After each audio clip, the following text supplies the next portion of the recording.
اللہ فرماتے ہیں وقال الذین کفروا للذین آمنوا، کافر لوگ ایمان والوں کے بارے میں کہتے ہیں لو کان خیرا ما سبقونا الیہ. یہ آیت رٹا لگا کے یاد کر لو، بہت سارے مسائل اس آیت سے حل ہو جاتے ہیں.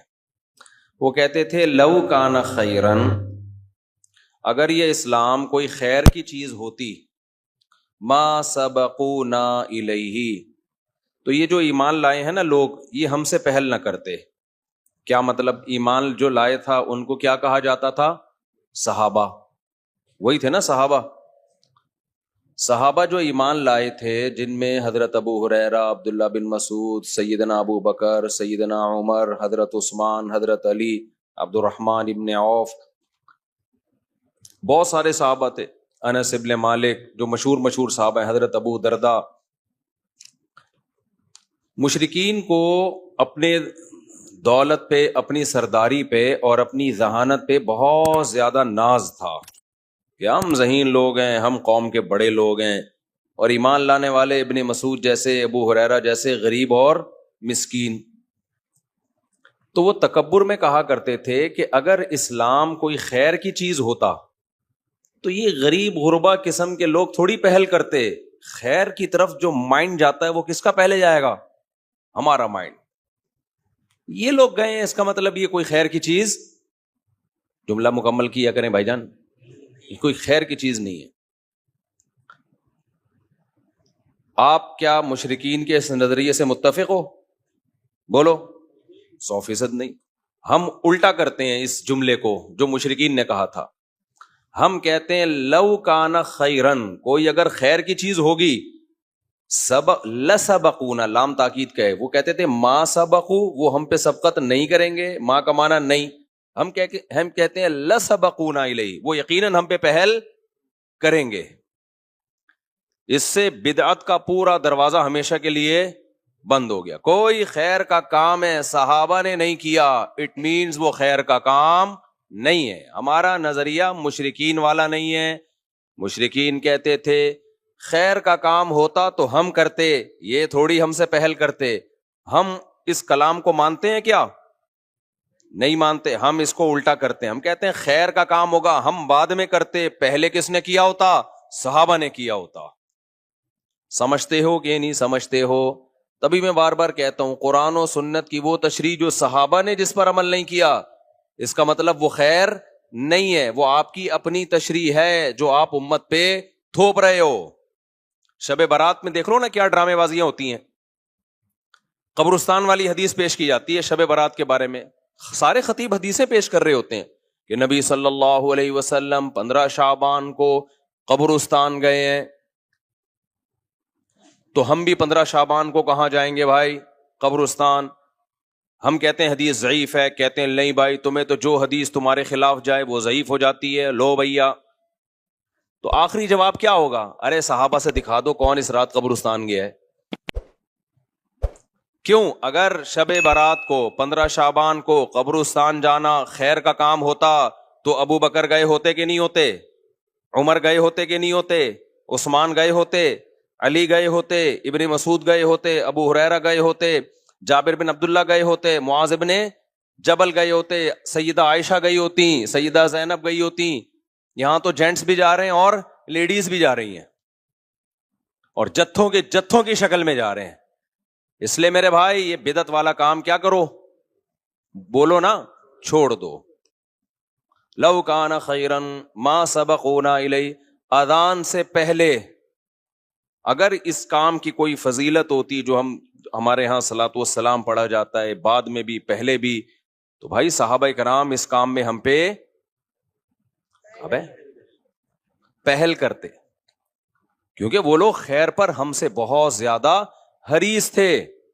تو دین کو قرآن و سنت کی ایسی تشریح جس میں آپ صحابہ کو بیچ سے ہٹا دیں، وہ تشریح اٹھا کے دیوار پہ دے مارو، چاہے وہ دیکھنے میں کتنی ہی اٹریکٹیو لگے، اس کی دلیل آپ کو کتنی ہی مضبوط لگے. سمجھتے ہو کہ نہیں سمجھتے؟ یہی وجہ ہے کہ بہت سارے فقہا بعض حدیثوں کو چھوڑ دیتے ہیں کہ بھئی ہمیں صحابہ میں اس کا یہ عمل نہیں ملتا، اور بعض کمزور حدیثیں ہوتی ہیں لے لی جاتی ہے. کیوں؟ وعلیہ العمل، وہ دلیل یہ دے رہے ہوتے ہیں اس پر کیا ہے؟ عمل ہے.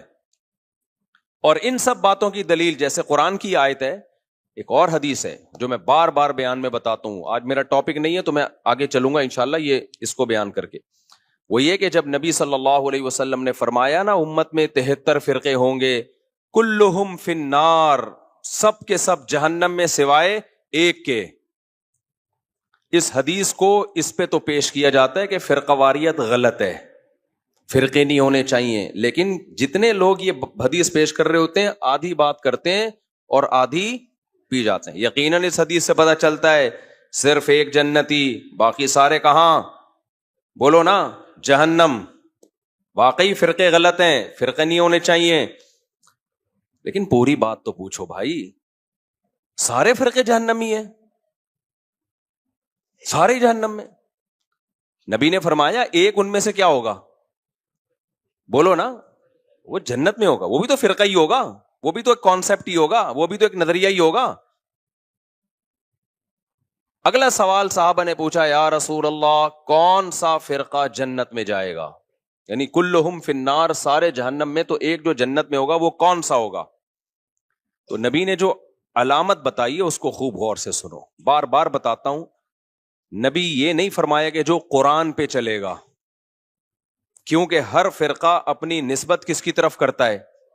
بھئی ہم تو قرآن کو تو سب مانتے ہیں, کیونکہ وہ مسلمانوں کے اندر فرقے ہوں گے نا, اسلام کی طرف نسبت کریں گے اپنی, تو قرآن تو بیسک ہے نا. کوئی فرقہ ایسا ہو سکتا ہے کہ میں مسلمانوں کا ایک فرقہ ہوں اور میں برحق ہوں؟ کیا بھئی ہے تو دلائل کہاں سے لیتا ہے؟ میں تورات سے دلائل لیتا ہوں.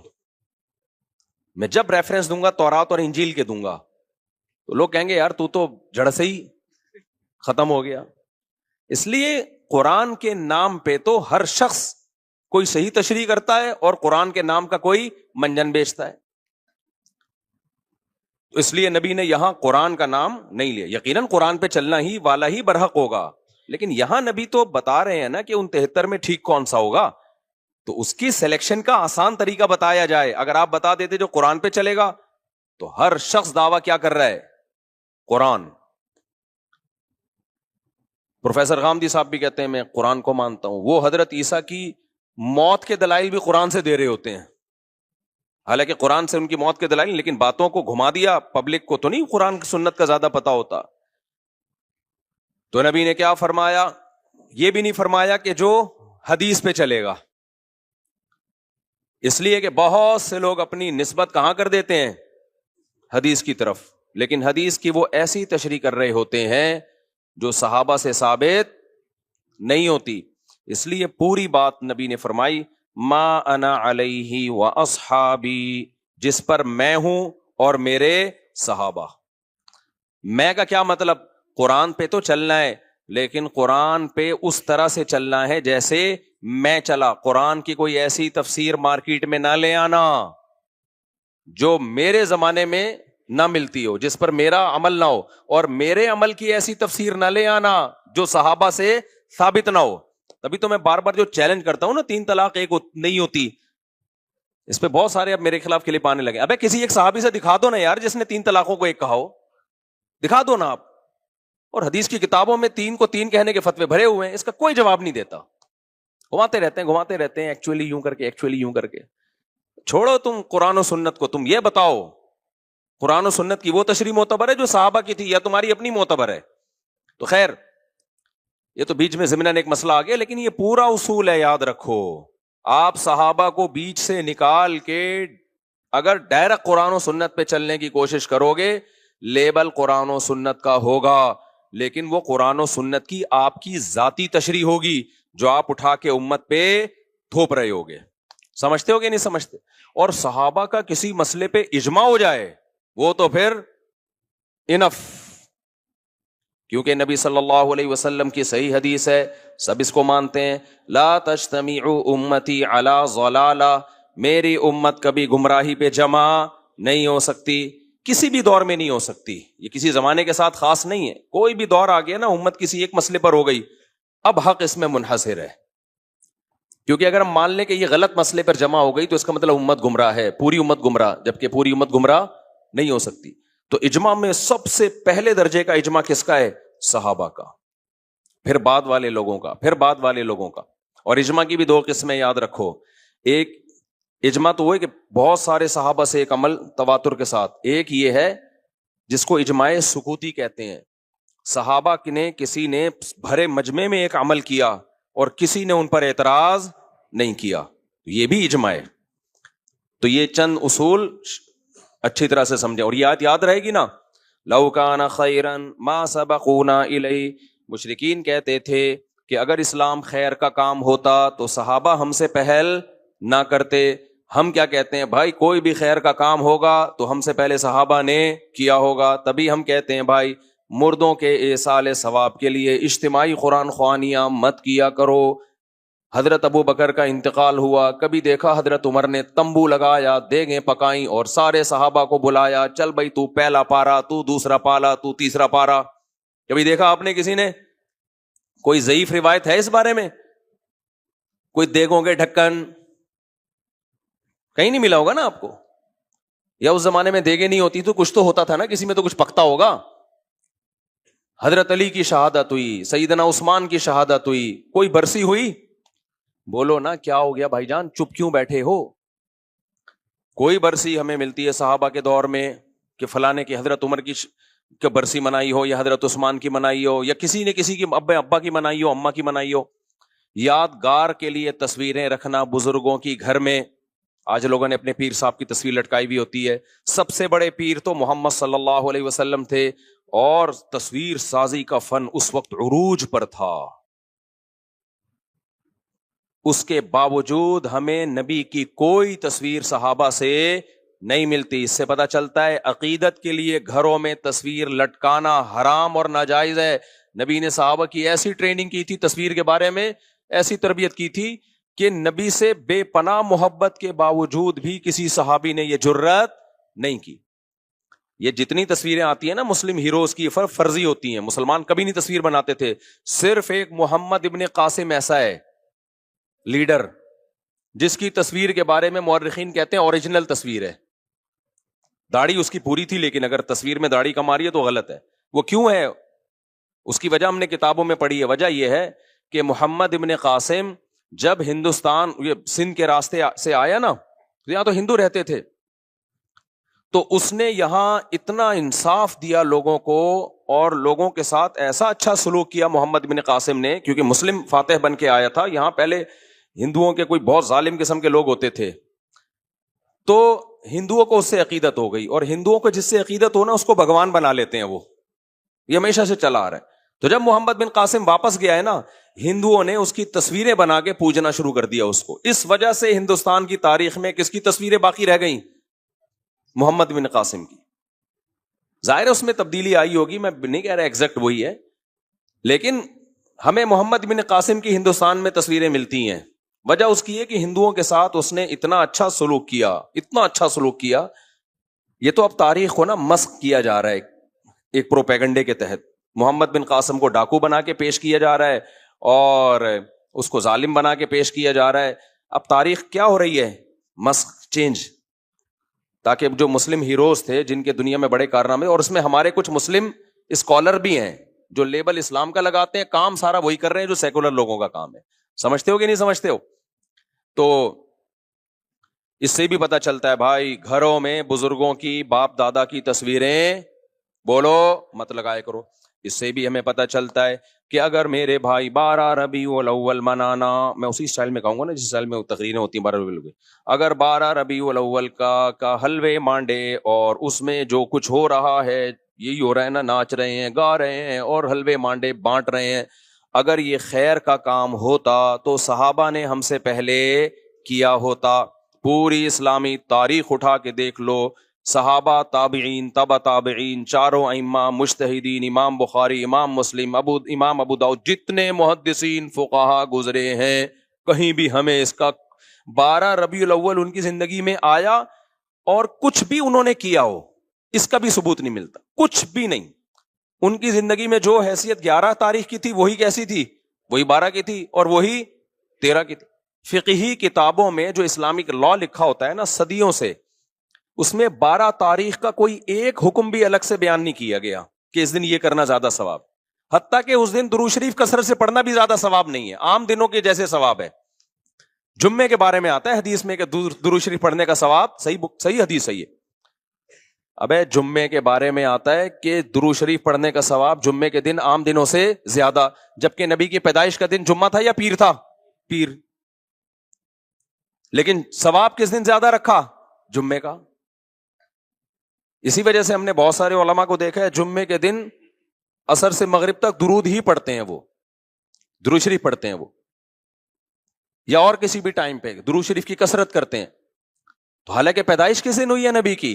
پیر کے دن ہوئی ہے. پیر کے دن آپ نے نہیں فرمایا کہ درود شریف کا ثواب زیادہ ملتا ہے. تو میرے بھائی اپنے آپ کو پابند کرو قرآن و سنت کی وہ تشریح جو صحابہ. تو 12 ربیع الاول کے حلوے مانڈے ہمیں کہیں بھی نہیں ملتے، اور نہ یہ عرس قوالی. صحابہ کے دور کے کسی مشہور قوال کا نام تو بتاؤ ہے بھائی، کوئی صحابہ کے دور میں کوئی بہت مشہور قوال ہو جن کی قوالی سننے کے لیے صحابہ کرام جایا کرتے. کوئی عرس ہوا صحابی کے دور میں ہے بھائی؟ کوئی عرس ہو رہا ہو کہ جی، یا آج کل نا وہ بھی آ رہا ہے انٹرنیٹ پہ بڑی چیزیں آ رہی ہوتی ہیں، وجد آ رہا ہے، اچھل رہے ہیں دائیں بائیں، کوئی ایک دم ہوا. تو کوئی صحابہ کے دور میں کسی کو وجد آیا کہ جی وہ قوالی چل رہی ہو، دھمال ہوا، اور وہ حضرت عمر تو رکھ کے تھپڑ لگاتے اگر کسی کو ہوتا نا ایسے کہ انسان کا بچہ بن کے بیٹھ جائے، کیا کر رہے تو یہاں کیا ڈرامہ لگایا ہوا ہے یار، یہ کیا پن لگا کے رکھا ہوا ہے وہی کلپ چلا دو اس کے ساتھ. جب بھی کوئی ایسی قوالی میں اچھل کود کر رہا ہو نا تو لندن والے کا وہ کلپ لگا دو، کیا پن لگا کے رہا. وہ پورا جملہ مسجد کی وجہ سے میں نہیں کہہ پا رہا، کیا پن لگا کے رکھا ہوا ہے وہ چلا دیا کرو ساتھ میں. تو یہ عرس ہو گئے، قبروں پہ قوالیاں ہو گئیں، دھمال ہو گئے، اور یہ جو ٹوپی ڈرامے ہو رہے ہیں، اور بیچارے بن سج کے شب برات کو قبرستان جا رہے ہوتے ہیں. چھوڑ دو میرے بھائی یہ کام. قبرستان جب تمہیں پٹے پہ ڈال کے لے کے جائیں گے نا وہی ٹھیک ہے. اس سے پہلے جانا ہے دن میں جاؤ. قبرستان رات کو جانے کا موقع نہیں ہے، دن میں جاؤ اور تنہائی میں جاؤ. نبی صلی اللہ علیہ وسلم نے فرمایا فزورها فانها تذکر الاخرہ، قبرستان جایا کرو، اس سے آخرت کی یاد تازہ ہوتی ہے. وہاں جا کے کیا کرنا ہے؟ مرحوم جتنے ہیں ان کے لیے دعا کرنی ہے. سب سے پہلے تو ان کو سلام کرنا ہے، السلام علیکم یا اہل القبور، اے قبر والو تم پر سلامتی ہو. اس کا مطلب یہ نہیں کہ وہ قبر والے سن رہے ہوتے ہیں، وہ تو اللہ پہنچا دیتا ان کو سلام. تو یا اہل القبور یہ اختلافی مسئلہ ہے، اس میں پھڈے میں نہ پڑ جانا. یا اہل القبور، اے قبر والو تم پر سلامتی ہو. آگے جملہ بڑا ڈینجرس ہے، وہ بھی بول لیا کرو، انتم لنا سلف، تم پہلے چلے گئے، ونحن وإنا انشاء اللہ بکم لاحقون، اور ونحن بکم خلف، اور ہم تمہارے بعد آنے والے ہیں. وإنا انشاء اللہ بکم لاحقون، اللہ نے چاہا تو عن قریب ہم بھی یہیں پہنچنے والے ہیں. بہت ڈر لگے گا، کب کبانے لگو گے یہ کیا باتیں کر رہا ہوں میں، لیکن بھائی ایسا تو یہ تو ہوگا. تو اس سے عبرت حاصل ہوتی ہے کہ بھائی ہم نے بھی ایک دن یہاں سے پتلی گلی سے نکلنا ہے. تو یہ کام کیا کرو قبرستان میں جا کے. اور یہ جتھے بنا کے جانے میں، جتھوں میں تو کیا ہوتا ہے، گپیں لگ رہی ہوتی ہیں، اور سنا یار یہ گھڑی کہاں سے خریدی، موبائل وہی پرانا چل رہا ہے، ابھی تو نیا آ چکا ہے. تو کیا عبرت حاصل ہوگی میرے بھائی. اور زیادہ عبرت حاصل کروانی ہے تو کوئی بندہ پیچھے بٹھا دو. جب آپ جاؤ نا بولو السلام علیکم یا اہل القبور، واپس وہاں سے آواز آئے وعلیکم السلام بھائی عبد الغفور. پھر جو عبرت حاصل ہوگی انشاءاللہ سارے کبیرہ صغیرہ کبیرہ گناہ سے توبہ کی ہمیشہ توفیق مل جائے گی، کیونکہ آپ کو لگے گا کہ قبر سے رپلائے آ گیا ہے. پھر تو ایسا انسان کے بچے بنو گے نا ساری زندگی. تو خیر یہ آیت یاد رکھیں، جتنی بدعتیں ہیں تو سب اسی میں داخل ہیں. تو چھوڑ دو ان بدعتوں کو میرے بھائی. سیدھا سیدھا صاف ستھرا ملت بیضاء جو اللہ اس کے رسول نے ہمیں دیا ہے، صاف ستھرا دین. تو جو نبی صلی اللہ علیہ وسلم اور صحابہ سے منقول ہے، یہ محرم میں بھی یہی ہے. ہمارے نبی صلی اللہ علیہ وسلم نے نوحہ کرنے سے منع کیا ہے. صحیح حدیثیں جن پر لعنت کی گئی ہے. اہل بیت کبھی بھی میتوں پہ چیخے نہیں مارتے تھے، کبھی بھی نوحے نہیں کرتے تھے، صبر کر کیا ہے انہوں نے. تو ہمیں بھی کیا حکم ہے میرے بھائی؟ نہ ہم نے برسیاں منانی ہیں، اور نہ ہم نے گریبان چاک کرنے ہیں، نہ ہم نے سینوں کو پیٹنا ہے. اور ویسے بھی شہید کا کوئی شہید تو زندہ ہوتا ہے، اور ہم زندہ جاوید کا ماتم نہیں کرتے. سمجھتے ہو کہ نہیں سمجھتے؟ تو ہم نے بھائی صحابہ کو فالو کرنا ہے, ہمارے پاس جو دین چلا آ رہا ہے. اور پھر بار بار کہتا ہوں کسی کے مسلک کو چھیڑو نہیں, اپنے کو چھوڑو نہیں. یہ اس لیے نہیں کہتا اپنا غلط ہے اس لیے نہیں چھوڑو, اپنا صحیح ہو تو اس صحیح کی بات کر رہا ہوں, چھیڑنے سے منع کر رہا ہوں. کیونکہ آپ دلیل کی دنیا میں بات اپنی دنیا کے سامنے رکھ دو, بس اتنا تو چھیڑنا ضروری ہے.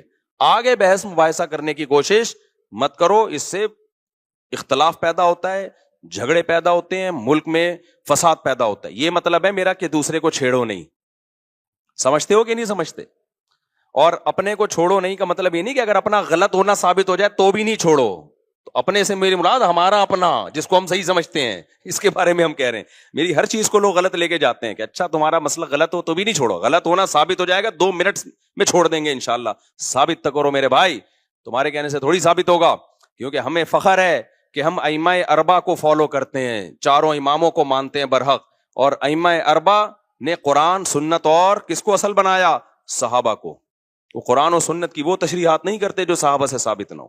اسی وجہ سے 99% امت انہی کو ہمیشہ سے فالو کرتی آ رہی ہے. باقی ان میں کوئی فروعی اختلاف ہے تو وہ اختلاف جب ہی ہوا ہے جب دلائل دونوں طرف تھے. کسی نے ایک کو ترجیح دے دی, دوسری میں تعویل کر دی, کسی نے دوسری کو ترجیح دے دی, اس میں تعویل کر دی, اور ان سے نکل گئے تو بے لگام اونٹ. دیر آگے ہر شخص ایک نیا فرقہ ہے, ہر آدمی کا قرآن حدیث دوسرے سے الگ. اور آگے جو نسلیں برباد ہوں گی, کوئی مرتب لا ہی نہیں ہے, کوئی مرتب فقہ ہی نہیں ہے, کوئی A to Z مسائل کی کوئی ایک کتاب ہی نہیں ہے, تو کیا پھر اس مفتی سے پوچھو وہ کچھ, ادھر سے پوچھو وہ کچھ, ادھر سے پوچھو وہ کچھ, تو برباد ہو جائے گی پھر تو امت بھائی. تو کوئی مرتب چیز ہوگی تو اس کو فالو کیا جائے گا نا. کوئی مرتب لا ہی نہیں ہے تو کہاں سے فالو کیا جائے گا اس کو. چلیں بھائی ہم آگے چلتے ہیں, یہ آیت ہو گئی. تو خلاصہ کیا نکلا بھائی؟ یہ حلوے مانڈے اور یہ محرم میں جو کچھ ہو رہا ہے, جو کر رہے ہیں ان کو کرنے دو, چھیڑو نہیں. لیکن جب ہم سے کوئی پوچھے کہ کیوں نہیں کر رہے, ہم کہیں گے بھائی ہم کس کو مانتے ہیں؟ صحابہ کو. صحابہ نے نہیں کیا, ہم بھی نہیں کریں گے. یہاں بعض لوگ دلیل دیتے ہیں کہ صحابہ نے تو مدرسے بھی نہیں بنائے, صحابہ کے ہاں تو بخاری کا گھنٹہ بھی نہیں ہوتا تھا, ترمذی کا گھنٹہ بھی نہیں ہوتا تھا, ہدایہ کے پیریڈ بھی نہیں ہوتے تھے. اور بھائی جان کچھ چیزوں کا تعلق مینجمنٹ سے ہوتا ہے, سمجھتے ہو؟ مدرسہ صحابہ کے ہاں بھی تھا, اصحاب صفہ مدرسہ تھا نا. تو نظم کسی چیز کا بنانا, اس میں ثبوت کی ضرورت نہیں ہوتی, وہ ہر شخص کا اپنا نظم, ہر مدرسے کا اپنا نظم ہوتا ہے. سمجھ رہے ہو؟ پہلا پیریڈ کسی کے ہاں بخاری کا ہوگا, دوسرا ترمذی کا. کسی کے ہاں پہلا ترمذی کا ہوگا, دوسرا بخاری کا. کسی کے ہاں 1 گھنٹے کا پیریڈ ہوتا ہے, کسی کے ہاں 45 منٹ کا ہوتا ہے. کسی کے ہاں دیسی سٹائل ہوتا ہے, پیریڈ سسٹم ہی نہیں ہوتا, سسٹم ہوتا ہے ان کے ہاں. خیر, تو یہ مینجمنٹ سے ان چیزوں کا تعلق ہے. اس کی مثال ہے جیسے گھڑی. اب ہم نے لگا دیا 8:30 بجے عشاء کی نماز ہوگی, کوئی کہ صحابہ کے دور میں تو گھڑیاں نہیں ہوتی تھیں. اب بھائی جان یہ سوال کیا ہے؟ تو گھڑی ایجاد ہی نہیں تھی تو ہوتی کہاں سے؟ جبکہ ربیع الاول تو صحابہ کے دور میں بھی تھا, یا تو آپ کہتے ہیں ربیع الاول ایجاد ہی ابو ہے, تو اس دور میں بھی تھا, اب بھی ہے. تو کچھ لوگ عجیب سے باتیں کر رہے ہوتے, کہتے ہیں اس دور میں گھڑیاں نہیں تھی تو گھڑی بھی, جہاز تھے کیا تو جہاز بھی بدعت ہے. بھائی اس دور میں بھی سواری تھی, آج بھی کیا ہے؟ سواری ہے. سواری مقصد تھوڑی ہے, وہ تو ذریعہ مقصود ہے. تو نبی کے دور میں جہاز ہوتے تو آپ بھی جہاز میں ہی سفر کرتے. تو بدعت کا مطلب کسی چیز کو دین سمجھ کے کیا جائے.